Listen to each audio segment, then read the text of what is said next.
Olá, vamos ver o que é a física moderna, a física que surgiu a partir do século XX, com alguns fenômenos que não eram explicados pela física que existia na época. E vamos ver também alguns aspectos históricos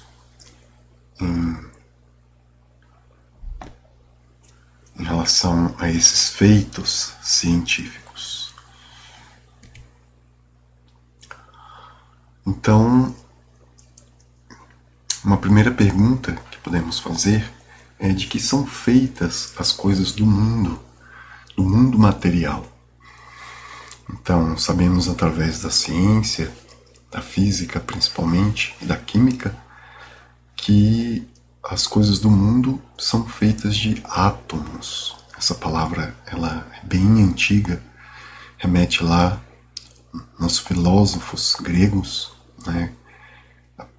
A notícia que se tem é que o primeiro ser humano que trouxe essa ideia foi Demócrito, que trouxe dizendo que átomo seria o indivisível. A palavra átomo significa o indivisível.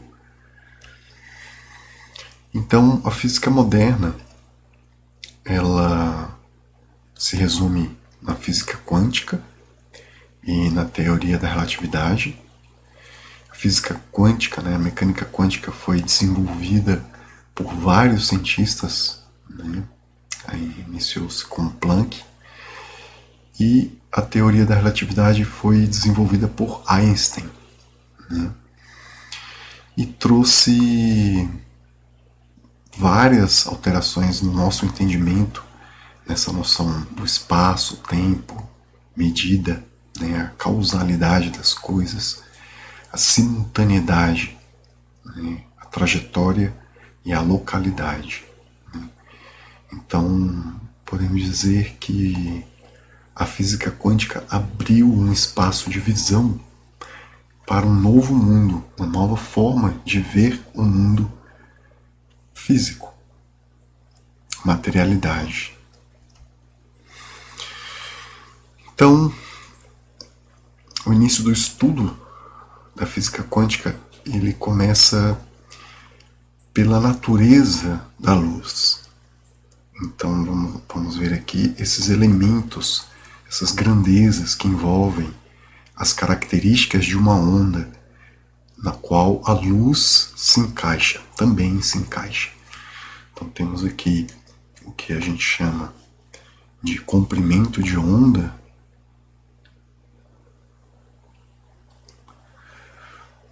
que vai de uma crista até outra crista,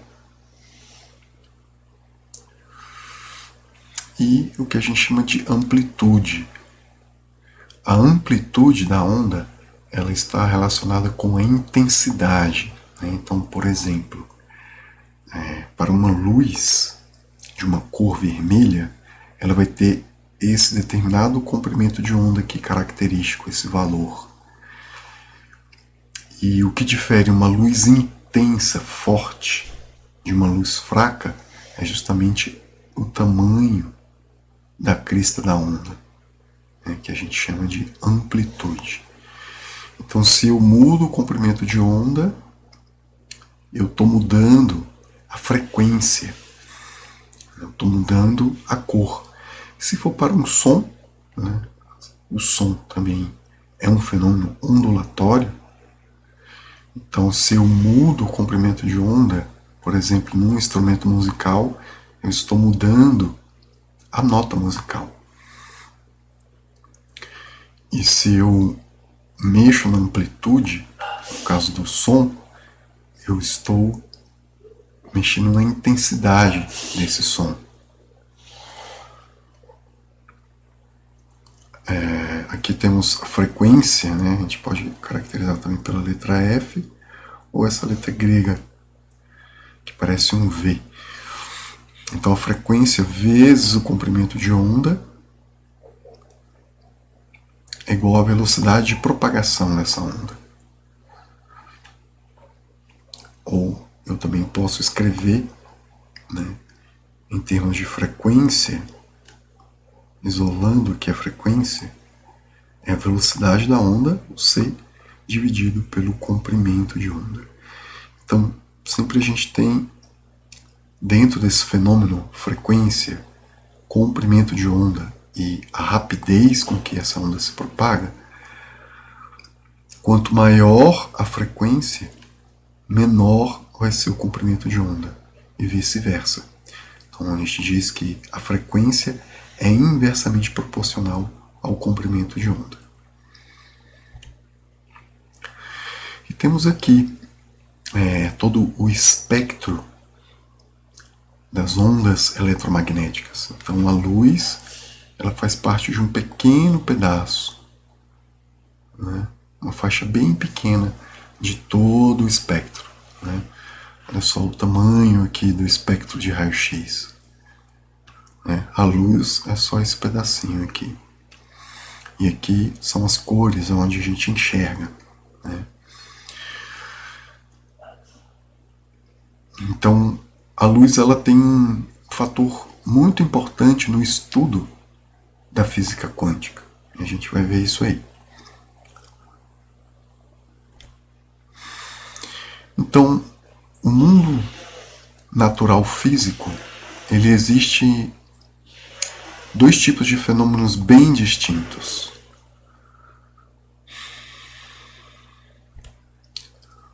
Partículas e ondas. Então a gente consegue distinguir facilmente o que são partículas, projéteis em movimentos, né? Uma bola lançada, um carro em movimento, uma pessoa caminhando, um avião, planetas, né, que estão aí no sistema solar e também fora do sistema solar. É uma coisa bem característica de uma partícula no estudo da física, que a gente tem essa previsão na sua trajetória, né? Então tem essas linhas aqui, onde a gente tem a trajetória dos planetas. Então conseguimos calcular com grande precisão o momento em que a próxima lua cheia vai acontecer, né? O próximo eclipse, podemos nos preparar para isso. Então são previsões, são coisas que vão acontecer no futuro, e a ciência, ela já calcula isso, né? Então através dessa previsão nas trajetórias. Então as partículas, elas têm essa característica dentro do seu fenômeno. E as ondas são coisas muito distintas das partículas, quando a gente interage através desses fenômenos. Então temos exemplo como os oceanos, a própria luz, o som, e uma característica bem marcante dos fenômenos ondulatórios é que eles são fenômenos que se espalham no espaço, né? Então, se eu estou num ambiente completamente escuro, se eu acendo uma única vela, aquele ambiente ele já dá uma clareada, né, conforme a intensidade da vela. Então, aquilo se espalha, né, no ambiente. E a partícula não, é uma ideia de algo pontual. Então, o que é a luz? Né? Então, temos aqui um prisma, um feixe de luz sendo decomposto por refração, assim como acontece no arco-íris, as gotículas de chuva separando as cores que compõem a luz solar daquilo que a gente enxerga no espectro visível. Então, fica essa pergunta, né? Então, como classificar a luz? Né? Ela é uma onda? Ela é uma partícula? Então, os aspectos históricos em relação a essa classificação da luz, né? Então a luz pode ser vista como algo pontual, como projéteis, ou realmente ela tem essa característica ondulatória e como que os cientistas, ao longo da história da humanidade, pensam, filosofam sobre a luz, experimentam, né, sobre a luz. Então, o que se tem notícia, um dos primeiros cientistas, né, filósofos, que começou a falar sobre a luz foi Platão, né, isso que está registrado, que chegou até nós nos tempos de hoje. Então ele dizia que a luz seriam raios emitidos pelos olhos, então por isso que a gente enxerga as coisas, né? Como se fosse o efeito Superman, né? Visão de raio-x. Mas é algo muito infantil, né? Porque se a gente estiver num ambiente escuro à noite, a gente não enxerga se não tiver uma fonte de luz. Então os pitagóricos falaram sobre corpos luminosos, né? Então como uma luz, uma lâmpada, uma vela, sol, né? E assim também como a gente tem os corpos iluminados, né? Como a própria lua, né? Todo esse ambiente aqui que está sendo iluminado por lâmpadas, por aí vai. Empedocles disse que a luz é como uma onda muito veloz, né? Tendo essa ideia de onda como algo que se espalha. Mas disse que era algo que se propaga muito veloz. E é engraçado que os filósofos, eles pensavam sobre as coisas do mundo, mas quase não faziam experiências sobre as coisas do mundo. Então, por mais de 2000 anos parou esse mistério sobre a natureza da luz. Né? E muitos acreditavam, né, que isso ia sendo passado de discípulo a discípulo, eram escolas, né? E aquilo ficava, realmente ia passando de geração a geração. Então, no início do século XX, surgiu alguns fenômenos, né? E essa análise da luz que era emitida ou absorvida pela matéria. Então, a matéria ela tem essa capacidade de absorver luz e emitir luz. Essa interação, esse encontro, né, onde acontece esse fenômeno, que foi possível adentrar mais profundamente sobre essa questão, que é a luz. E daí surge o que a gente chama de física quântica. Ela nasce dessa interação, desse encontro da energia, da onda luminosa, da luz, com a matéria, com a fisicalidade. Seguindo aqui mais um pouquinho dos nossos aspectos históricos, né? A gente deu um salto na frente, volta para trás, e trazemos aqui também importantes cientistas que falaram sobre a questão da luz. Então, Isaac Newton, pai da mecânica, né? Da física clássica, um dos pais da física clássica, dizia que a luz era como corrente de partículas. E ele estudou bem profundamente a luz, né? Então ele também era muito respeitado pelos trabalhos que ele já tinha feito com a gravitação, com o movimento dos corpos, né? Com as leis de Newton. Então a sociedade científica, né? A academia, deram muito crédito para ele. E ele chamou essas partículas de luz de corpúsculos de luz. Bem interessante essa palavra, porque mais tarde Einstein vem chamar esses corpúsculos de fótons. A gente vai falar também um pouquinho sobre eles. Que também foi onde nasceu a física quântica, antes mesmo de Einstein, que foram os quântons. O quantum.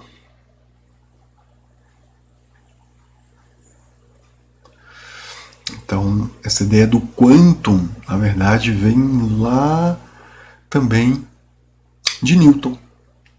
Só que ele não tinha uma teoria para comprovar, né?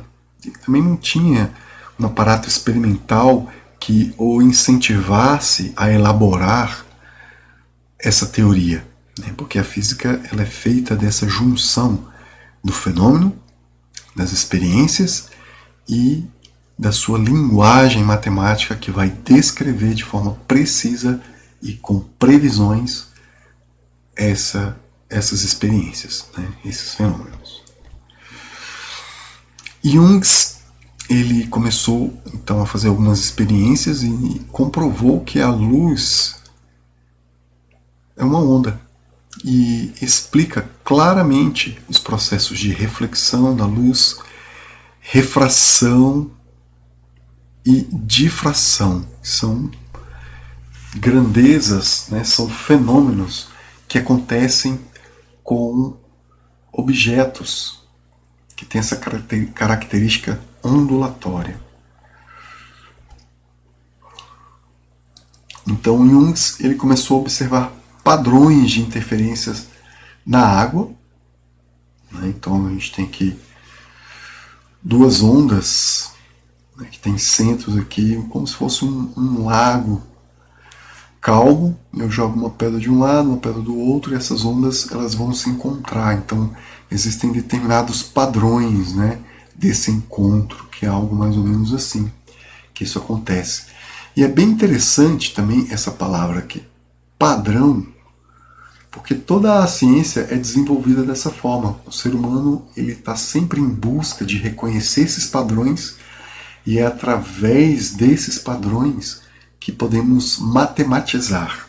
Então, a matemática é uma linguagem dos padrões. Ela se encaixa perfeitamente, né, em determinados padrões. E o ser humano ele tem essa habilidade nata dele em reconhecer padrões. Então, em ondas na água, tem esses padrões de máximos, mínimos, né, uma configuração bem reconhecida que é chamado de interferência. Uma onda se superpõe à outra. Thomas Young fez então a experiência que é conhecida como experimento de fenda dupla, né, que temos dois anteparos, aqui inicialmente com uma fenda, né, e aqui duas fendas. Então aqui luz incidindo na primeira fenda, essa luz ela se espalha, né? Acontece aqui o fenômeno de difração. Então para que esse fenômeno ele ocorra, é interessante que o comprimento de onda, o comprimento da onda da luz tenha a mesma ordem de grandeza da fenda. Caso contrário, esse fenômeno ele não é observado.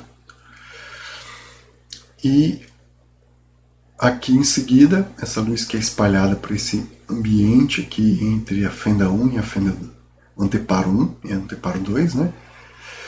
Chega aqui nessas duas fendas e aqui acontece novamente uma nova difração, e veja que a luz proveniente da fenda 1, fenda 2, elas vão interagir, assim como a gente tinha essa interação aqui das ondas na água, que a gente chama de interferência. E aí surge então aqui um padrão.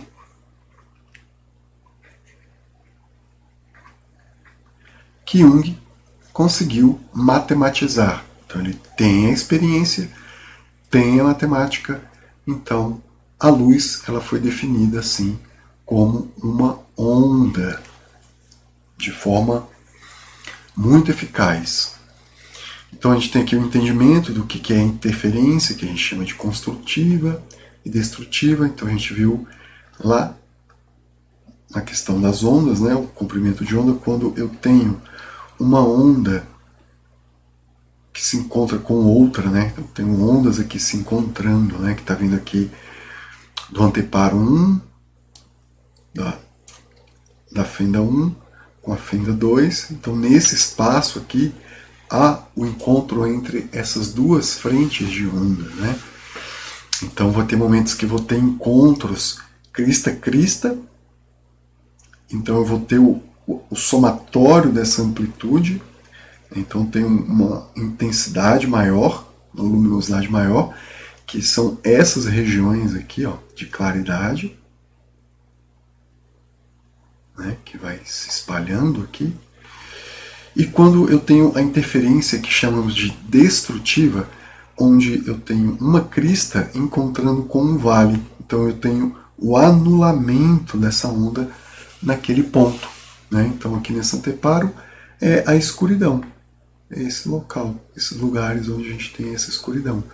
Então esse padrão, né, das interferências aqui, que é chamado de franjas, então a gente tem essa característica aqui, uma luz, né, intensa, intercalada por pontos escuros e outras luzes que vão diminuindo a intensidade, né? Então, através desse padrão de interferência, determinamos que a luz é uma onda, através de Jung aí, que era contemporâneo de Newton. Não é, desculpa, de 1800, né? Contemporâneo de Newton. Isso, no século XVII, início do século XVII aqui ainda, né?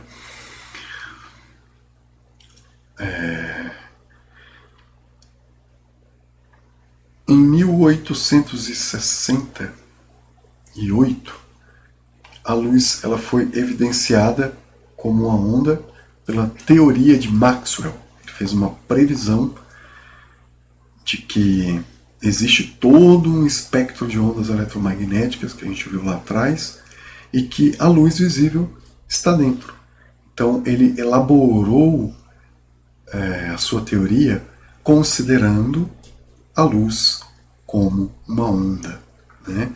Uma onda de campos elétricos e magnéticos, né? Então ele juntou a eletricidade com o magnetismo e também a óptica. Porque antes existia a área da eletricidade, existia a área dentro da física do magnetismo e existia a outra área dentro da física que era a óptica, que era o estudo da luz visível. Então a teoria dele, ele descobriu que a luz visível, né, que a gente chama de óptica, faz parte de um espectro de ondas eletromagnéticas e que a luz ela é composta por campos que oscilam, campos elétricos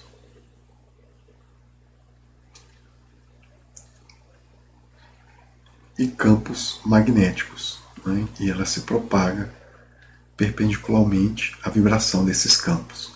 Então tem essa visão da luz dessa forma, através das teorias de Maxwell. Isso aqui é uma representação dessa visão. Então, 25 anos depois, né, da teoria do eletromagnetismo, Hertz, ele utilizou os circuitos eletrônicos, né, que a gente tem esses componentes eletrônicos, capacitores, resistores, transistores, né, que na época não existia, mas através desses componentes eletrônicos ele produziu ondas de rádio. Ele emitiu ondas de rádio que são invisíveis, né, ao olho, e também ele produziu micro-ondas. E aí comprovou a teoria de Maxwell. O Maxwell ele foi comprovado através dos experimentos de Hertz. Enfim, então essa história toda, falando da luz, né, durante lá dos gregos até ali em 1800 e tanto, então quase 2000 anos aí, mais de 2000 anos, a luz sendo observada, vista, e também buscando compreender essa natureza da luz. Então, a origem da física quântica, ela surgiu através da luz, né, da observação da luz. A luz que era emitida ou absorvida pela matéria, né? Então, tem alguns experimentos na qual a teoria que existia na época não conseguia explicar, né? E isso estava relacionado com a estrutura eletrônica da matéria, ou seja, a ideia dos elétrons, né, que se movimentam ali na estrutura atômica, né, que tem excitações, que voltam para o seu estado natural, e esse movimento, essa estrutura eletrônica da matéria, foi que deu origem à teoria quântica, né? Então a gente tem esses três fenômenos que estavam acontecendo na época que a teoria vigente, que a gente chama hoje de teoria clássica, não explicava. Então a radiação do corpo negro, o efeito fotoelétrico e o modelo de Bohr.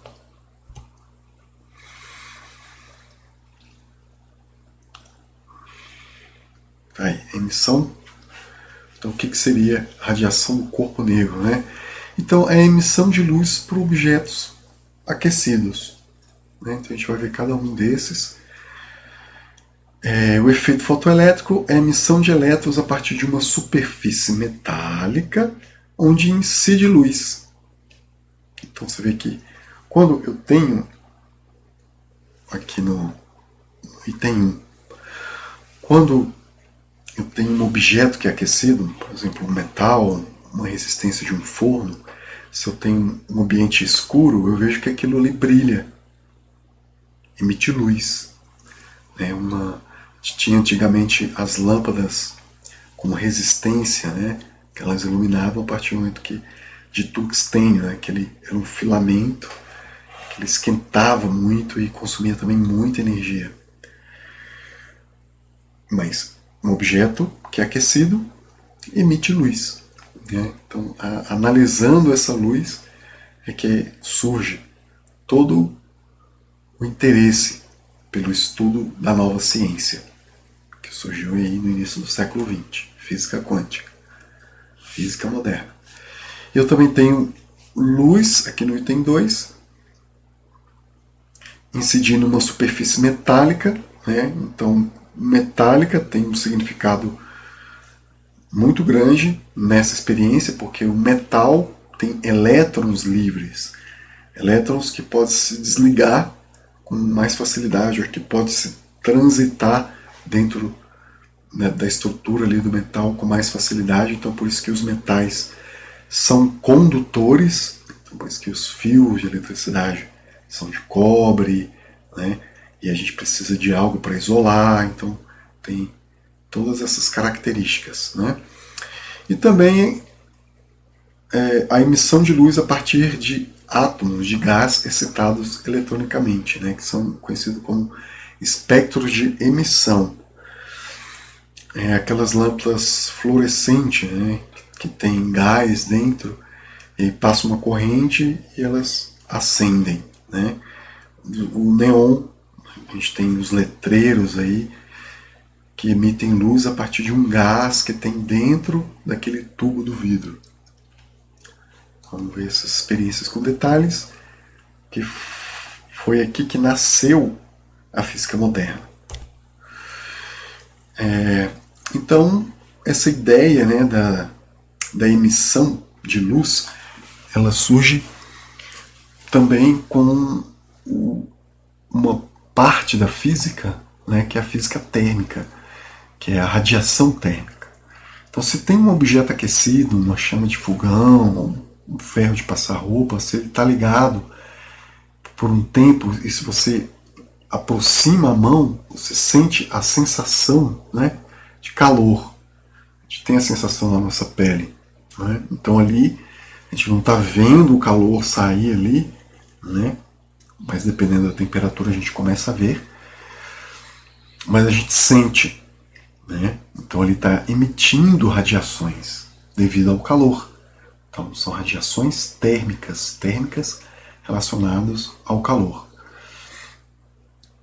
O nosso próprio corpo, que está a uma temperatura constante, quando a gente está saudável, né, em torno de 36,5 graus, 6, emite calor. Então, hoje em dia a gente tem câmeras, ou dispositivos que a gente observa na faixa do infravermelho, né? Então essa foto aqui, essa imagem, as cores aqui é uma escala de temperatura, né? Que são as cores mais quentes, aqui as cores mais frias, né? Então a gente vê aqui, ó, o vermelho, essa região aqui, ó, do cavalo, é onde está mais quente. Os olhos, essa região aqui, né? Partes que estão mais frias aqui, azul aqui, ó, o topo aqui da sua cabeça, que está lá atrás, o fundo, né? Vê que a casa, que tem o que a gente vê aqui com a imagem aqui de uma casa, né? Tá uma certa temperatura, né? Partes do cavalo tá, né, mais ou menos a mesma temperatura do que está lá atrás, e isso a gente consegue distinguir sem precisar de luz visível, mas uma luz que é proveniente do calor. Né? Provavelmente aqui é um lugar escuro à noite, e o que a gente observa é essa imagem através dessas cores. Então os objetos quentes, aqui tem uma imagem, né? Na metalurgia, quando a gente esquenta o metal, ele começa a brilhar. Então a gente tem uma escala aqui de temperatura e a cor, né? Você vê que vai vindo aqui de um marrom avermelhado até uma cor branca, né? E aumentando aqui a temperatura. E o que foi observado é que o comprimento de onda, ou seja, a cor que é emitido, ela depende da temperatura, né? Então isso aí é algo bem interessante, porque o que a teoria eletromagnética que existia na época previa é que esse tipo de situação não deveria acontecer, né? Esse tipo de fenômeno não estava previsto na teoria eletromagnética, que a luz ela poderia ser emitida pela matéria em qualquer comprimento de onda. Qualquer comprimento de onda. Mas o que a experiência, o fenômeno mostrava era que apenas determinados comprimentos de onda, comprimentos de ondas, eram emitidos. Né? Não era qualquer comprimento de onda. Então, para determinada cor, a gente tinha um determinado comprimento de onda. Então, Max Planck, que resolveu esse mistério, cientista alemão, ele fez uma suposição que contrariava toda a teoria existente na época, a teoria do eletromagnetismo, que essa energia luminosa emitida pelos objetos aquecidos, ela poderia ser somente liberada e também absorvida por certos pedaços, né, ou pacotes, ou tamanhos, ou valores mínimos de energia, que é uma quantidade, uma certa quantidade, não pode ser qualquer valor. E aí ele chamou de uma quantidade fixa. E aí ele trouxe uma palavra do latim, quantum, que significa quantidade, uma quantidade fixa, né? É uma quantidade sendo 1, 2, 3, números determinados, né? Não pode ser meio, nem 3 meios, nem 7 oitavos, né? No caso da teoria eletromagnética, poderia ser, mas o fenômeno estava dizendo outra coisa. Então a gente tem que olhar a natureza, ver como que a natureza se comporta e voltar e rever a teoria, né? Que a natureza do fenômeno é o fato, né? A teoria é o que explica.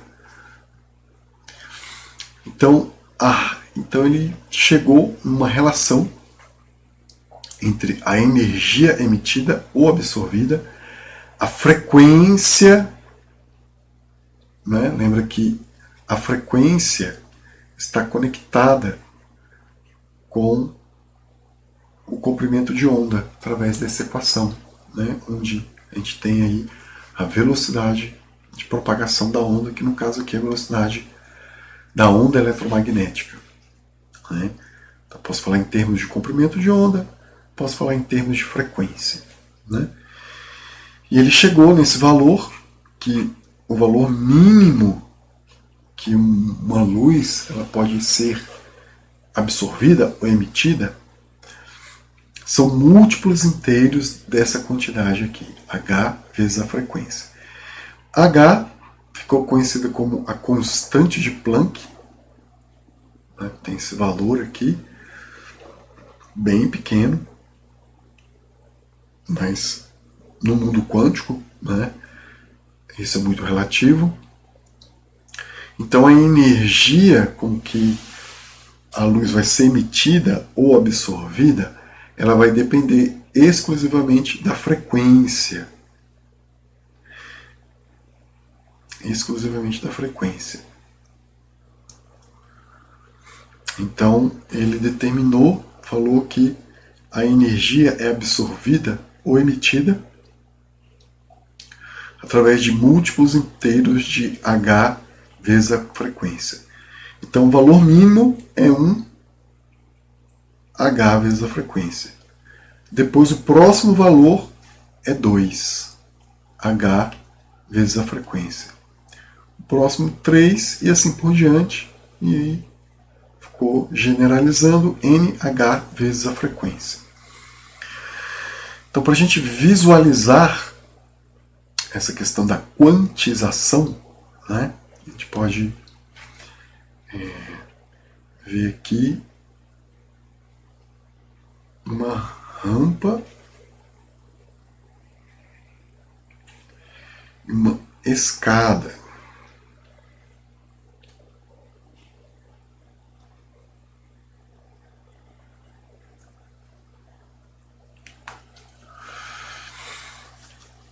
Então, o que a gente chama de valores contínuos, né? Qualquer valor, uma continuidade, né? Ou seja, para os valores de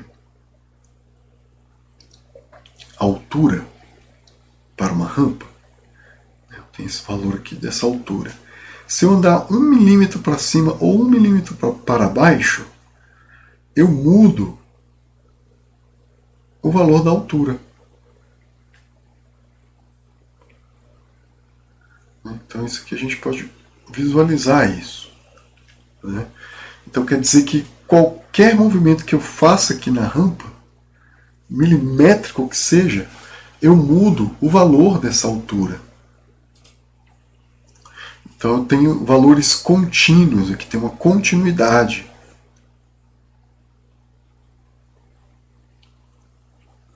Continuo. E no caso da rampa, eu tenho valores relacionados aos, no caso dos degraus, perdão, eu tenho os valores relacionados a cada degrau.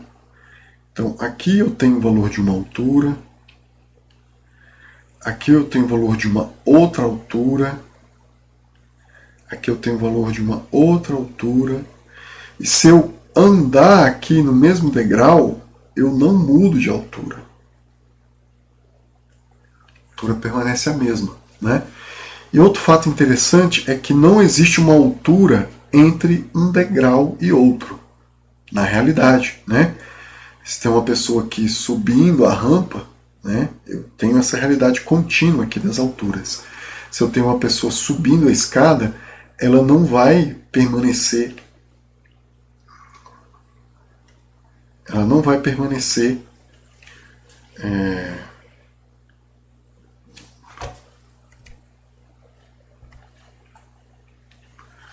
no meio do degrau.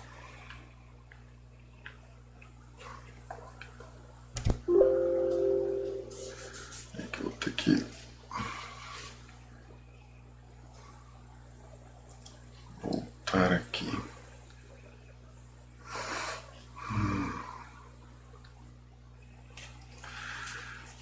Isso. Então, para o degrau,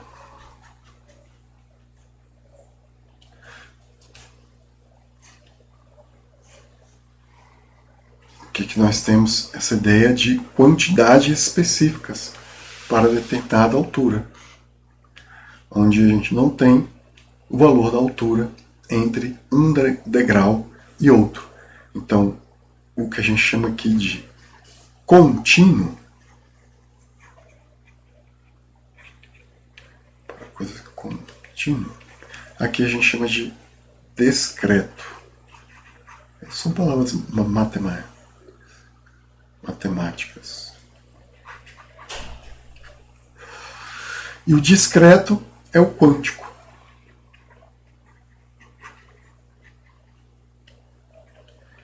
Mas você vê que foi até uma palavra boa, né? Pensou, se a gente chamasse a física quântica, né, de física discreta.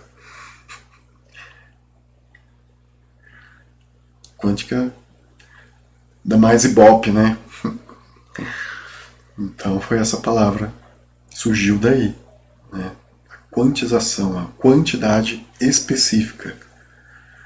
Porque a energia da matéria, a luz interagindo com a matéria, estava sendo absorvida ou emitida dessa forma discreta, e não em qualquer comprimento de onda, não em qualquer frequência, mas em determinados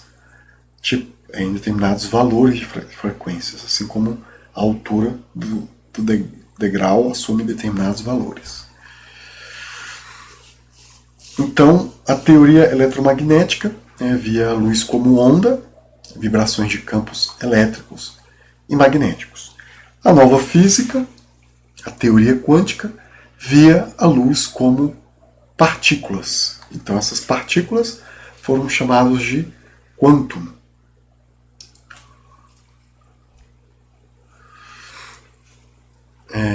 O efeito fotoelétrico, só lembrando que esse quantum aqui foi o que o Newton chamou de corpúsculo, né?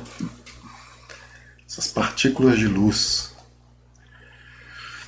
O outro fenômeno que estava acontecendo era conhecido como efeito fotoelétrico, né? Ou a emissão de elétrons a partir de uma energia radiante, né? A partir de luz incidindo, né? Então o experimento era mais ou menos isso aqui.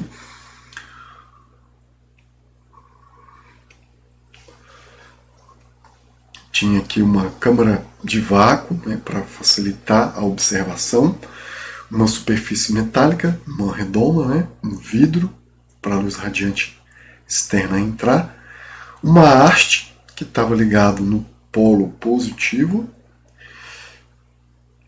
e um medidor de corrente, né, aqui essa placa estava ligada no polo negativo, né, e essa luz incidia aqui e uma corrente começava a ser medida, né, e aqui não tinha nenhum fio ligando, né, somente uma corrente elétrica sendo gerada por uma luz externa, né, algo muito curioso e de muito valor tecnológico. Então, o que se observava era o seguinte, que essa energia radiante, ela não era para qualquer valor. Só era para valores que tinham frequências mais elevadas, né? Então, lembre lá da equação de Planck, que a energia radiante ela também carrega esse valor. Então, o que Einstein interpretou foi algo muito simples, né? Ninguém estava conseguindo explicar isso aqui com a teoria eletromagnética. A teoria eletromagnética dizia que isso aqui aconteceria para qualquer frequência, e também ia ser um processo de excitação que ia demorar com o tempo, como se o elétron ele recebesse a onda eletromagnética e ele ficasse oscilando ali na estrutura eletrônica e aumentando a sua amplitude, entrando em ressonância, né, com essa onda eletromagnética que vinha externamente, até ele pular para fora, né, até ele sair da placa e vir para a haste. E isso levaria um tempo para acontecer, né? A previsão da teoria eletromagnética. Só que o que estava sendo observado é que isso acontecia de forma imediata. A energia radiante batia na placa metálica e os elétrons eram emitidos, né? Então eles viam que a teoria eletromagnética não servia para explicar o efeito fotoelétrico, né? Então, qual foi a explicação? Albert Einstein trouxe de uma forma muito simples, confirmando aí as ideias de Planck do quantum. Então, ele disse que a luz é composta também por pacotes de energia, só que no vez dele chamar de quantum, ele chamou que a partícula de luz são os fótons. Então ele explicou com uma teoria de colisão lá da mecânica, ou seja, uma conservação de momento durante a colisão. Então, como é que é essa ideia, né? Então tem aqui o fóton incidente, está ali o elétron, né, na eletrosfera. O fóton ele se choca com o elétron e o elétron ele é ejetado. E o fóton ele é espalhado, que é observado, né? Então é uma colisão. Então eu tenho a energia inicial e tenho a energia final após a colisão. Existe também o que a gente chama de função trabalho, né? Ou seja, é a energia de ligação do elétron, né? Então ele explicou porque uma energia de baixa frequência, né, abaixo ali do vermelho, né, ali o vermelho, o amarelo, não conseguia arrancar os elétrons, porque não tinha energia suficiente para vencer essa função trabalho, né? Porque nesse balanço energético, o fóton que está incidindo sobre o elétron, ele tem que ter energia suficiente para romper essa função trabalho e energia suficiente para fazer com que o elétron ele saia com uma certa energia cinética. Então por isso que a gente tem esse balanço energético. Então a energia cinética com que o elétron está saindo ele é igual à energia do fóton menos a energia que segura o elétron no metal, né? O elétron no átomo, uma energia de ligação, esse φ. Então, por esse trabalho, Albert Einstein ele recebeu um prêmio Nobel. A gente tem aqui uma animação. Se eu consigo colocar aqui, vamos ver se vai dar certo.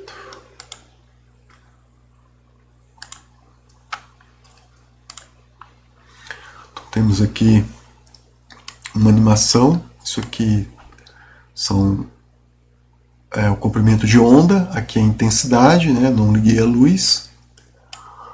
E a luz, aqui tem uma placa metálica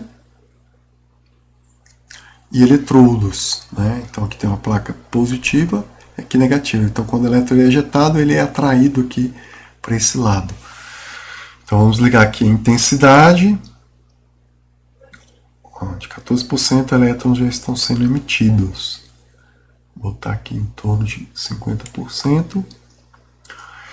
E aqui a gente tem o violeta, o V, né? O V é bem energético, bem mais energético. de elétrons serão emitidos. E estou diminuindo, na verdade, aumentando o comprimento de onda, né? Aumentando o comprimento de onda. Então, estou diminuindo a frequência, diminuindo a energia. E vai ter um ponto aqui que ele vai parar de emitir. Parou de emitir. Foi bem pouquinho, né? Então, vou aumentar aqui o comprimento de onda.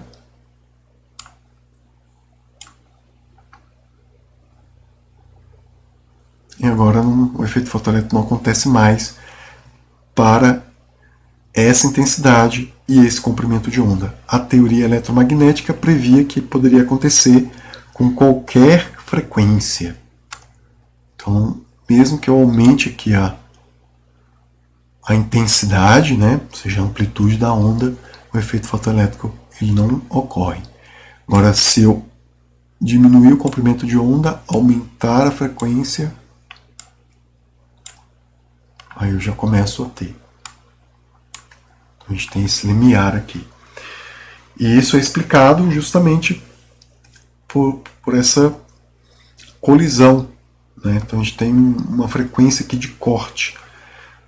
O fóton ele precisa ter energia suficiente para romper a função trabalho, a energia que segura o elétron no metal, e fazer com que ele saia com determinada velocidade, que a gente chama de energia cinética.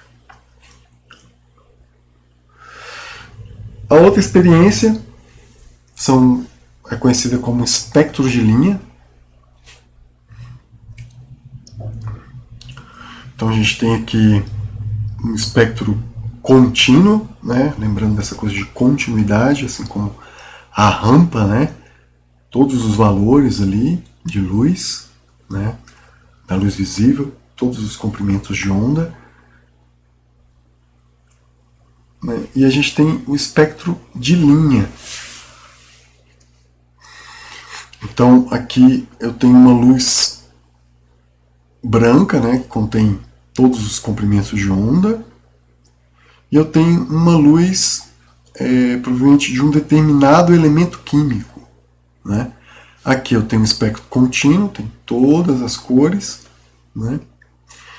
E, por exemplo, aqui tem um tubo contendo hidrogênio. Então, quando gás, né, em forma de gás, então quando eu passo uma corrente elétrica aqui e excito esse gás, ele vai emitir luz, né? Assim como o metal, quando é aquecido, ele também emite luz lá na radiação do corpo negro, e ele emite em determinados comprimentos de onda,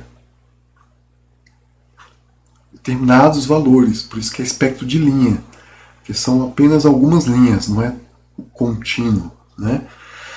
Então a posição dessas cores aqui, né, a posição do espectro visível para esses comprimentos de onda caracteriza, ou seja, é um padrão do elemento químico, né, como se fosse um código de barras. Padrão. Então somos bons em reconhecer padrões. A ciência é feita através desses reconhecimentos de padrão. Então, para todo elemento químico em qualquer parte deste universo, se eles estão emitindo luz, a gente sabe que elemento químico é através dessa posição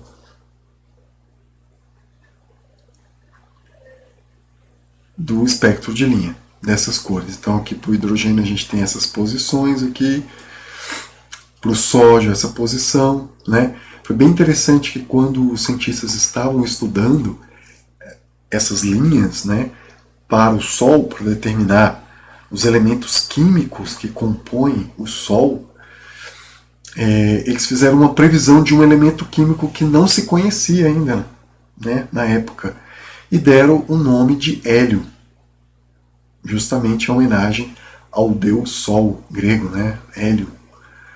É o nome que eles davam, né, à entidade solar. O elemento químico hélio foi descoberto, foi o único elemento químico que foi descoberto primeiro fora da Terra, né, foi descoberto no Sol através desse estudo aqui dos espectros de linha. Então, o Bohr, né, que fez esses estudos aí dos espectros de linha, ele veio observando também os modelos atômicos, né? Passou também, a gente teve vários modelos atômicos durante a história, né, da ciência, da química, da física, e o que se tinha na época era o modelo de Rutherford, que era esse modelo muito parecido, né, com esse padrão dos planetas orbitando em torno do Sol, né? Só que a teoria eletromagnética que existia na época, né, tinha uma previsão de que uma carga, um elétron, se movendo uma trajetória circular, vai perdendo energia. E a partir do momento que ela vai perdendo energia, né, então se eu tenho algo circular, que a cada volta ele vai perdendo energia e vai emitindo, mas um átomo ele não emite espontaneamente, a não ser que ele seja excitado. E aí ele também vai diminuindo essa órbita. Quando ele emite, ele diminui o círculo. Ele emite, diminui o ciclo, vai diminuindo, então como se fosse uma espiral, então o elétron ele ia colapsar no núcleo. Então quando se aplicava a teoria eletromagnética para explicar esses fenômenos, né, o átomo em si, a previsão era a não existência do átomo.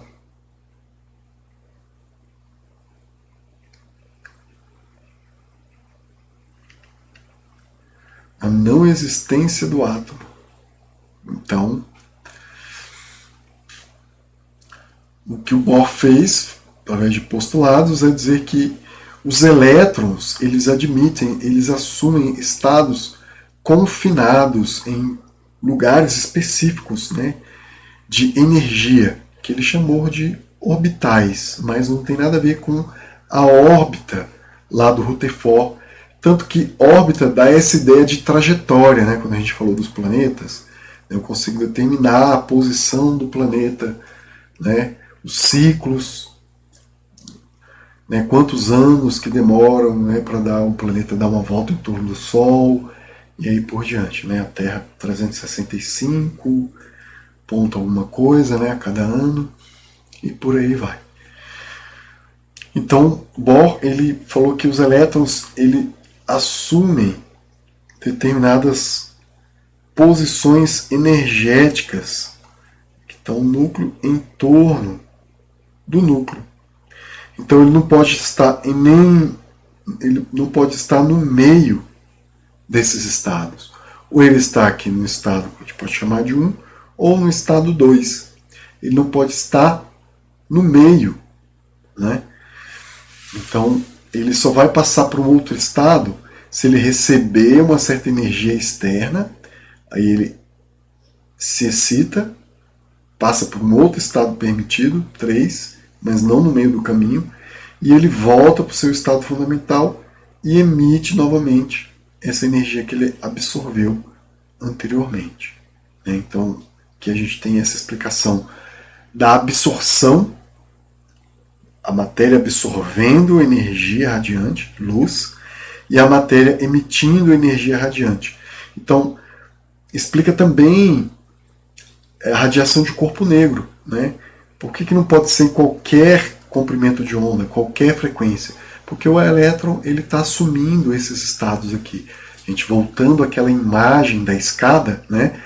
É como se não pudesse ficar entre um degrau e outro, né? Ou ele está num degrau, ou ele está em outro degrau, né? Então, quando ele emite, quando ele sofre uma absorção, que ele passa por um estado excitado, ele vai para um estado permitido. Então, quando ele emite, ele só vai emitir em determinados valores. Então, isso aqui também explicou como que o átomo funciona, como que a luz ela interage com a matéria dessa forma, né? De determinados valores específicos, quantizados, justamente por conta do elétron assumir determinados degraus, né, energéticos ali em torno do átomo. Então está aqui o que a gente acabou de falar. Somente, né, certos raios correspondem a certas energias, então também é interessante que em torno do átomo a gente não fala de lugar.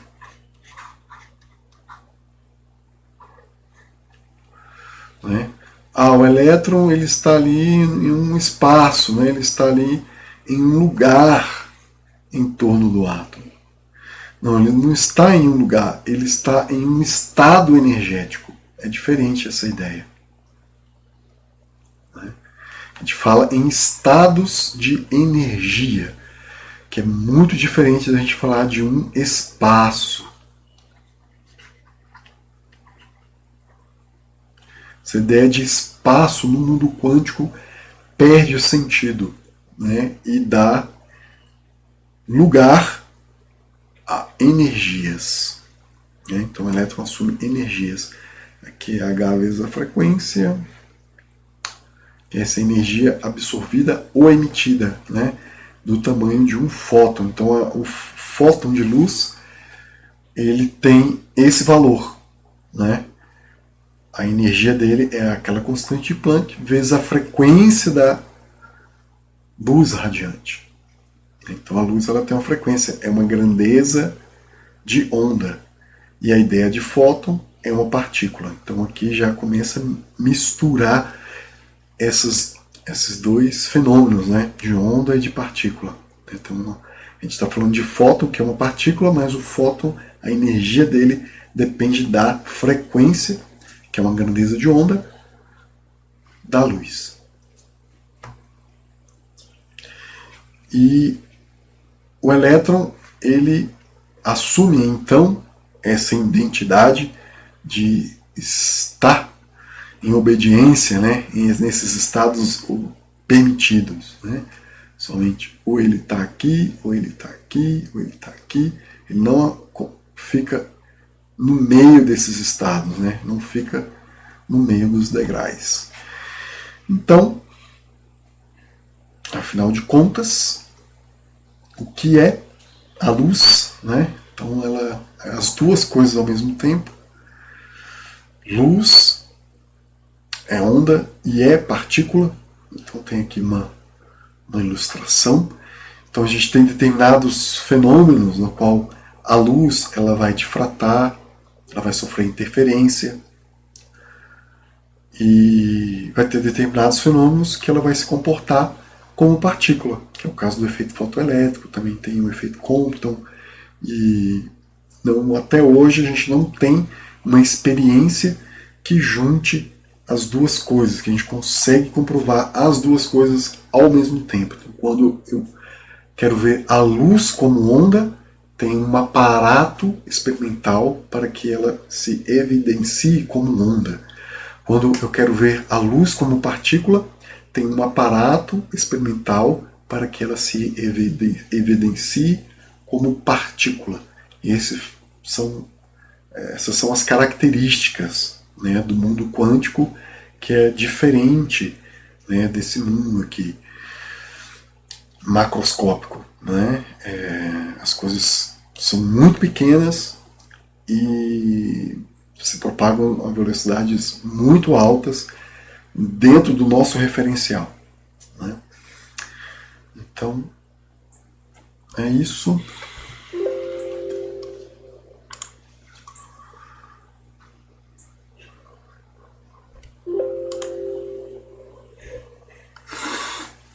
Até mais.